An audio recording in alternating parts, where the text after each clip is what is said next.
Բեռնախցիկի եղևնիները Հրազդանի անտառ տնկարանից են, օրինական ճանապարհով ու հատուկ պատվերով մայրաքաղաք բերված։ Առաջին խմբականակը 20 հատ է, հեսա մյուս շաբաթվանից նորից կբերեն նույն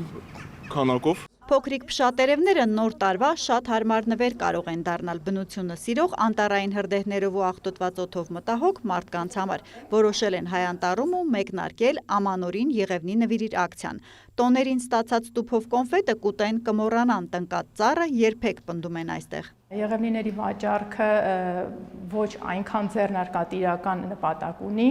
որքան որ բնապահպանական մտածելակերպ խթանելու։ Եղևնի նվիրելով մարդը 250-300 տարվա կանաչ ապագա է նվիրում։ Տնկիները պատվիրատուին փոխանցելուց առաջ տոնական տեսքի են բերվում, պոակի արտադրական տնտեսական բաժինն է։ Այս աշխատասենյակից են վաճառքի գնում նաև մեր անտառների մյուս բարիքները՝ մեղր, խոտաբուսային թեյեր։ Մշտադալար նվերի գաղափարն ի դեպ անցած տարվանից են սկսել։ Նախորդ դեկտեմբերի վերջին 5-6 օրում 70 տնկի վաճառվեց։ Պահանջարկը հետաքրքրությունը հիմա շատ ավելին է, ասում է Էլան։ Ուզում են գան եղևնիները տեսնեն, հետո նոր գնեն։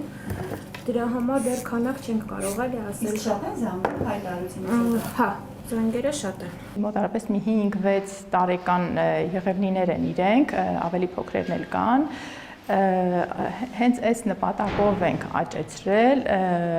այսօր իրենք նպատակին ծառայում են, աճեցրել ենք սերմից, աճեցրել են Հայ Անտառի մասնագետները սերմնացանից սկսած մինչև խնամք, մինչև տեղափոխել, մինչև վաճառք, անում են Հայ Անտառի մասնագետները։ Տնկիների Երևան հասնելու լուրն ամենաշուտը շենքի վերևի հարկերում աշխատող էկոպարեկներն իմացան։ Գայանեն շտապեց գեղեցկուհիների խմբականակից իր նվերն ընտրել։ Ինչ թվում է երևի էս։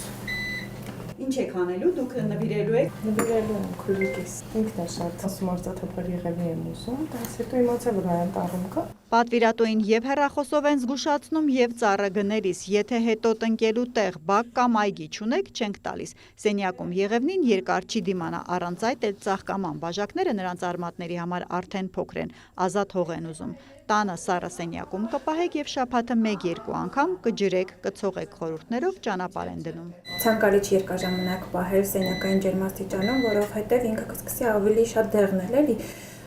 Երբ գարունը գա կամ երբ որ եղանակները մի քիչ սկսեն տաքանալ, անպայման պետքա տեղափոխել հողի մեջ, որ արմատները կպնեն։ Այս եղևնիների բաշխումն ավարտեն, Ամանորի ծառ նվերների նոր խմբականակ կբերեն Կոտայքից։ Հերմինե Բաղդասարյան, Հովհաննես Քյուրքչյան, լուրեր։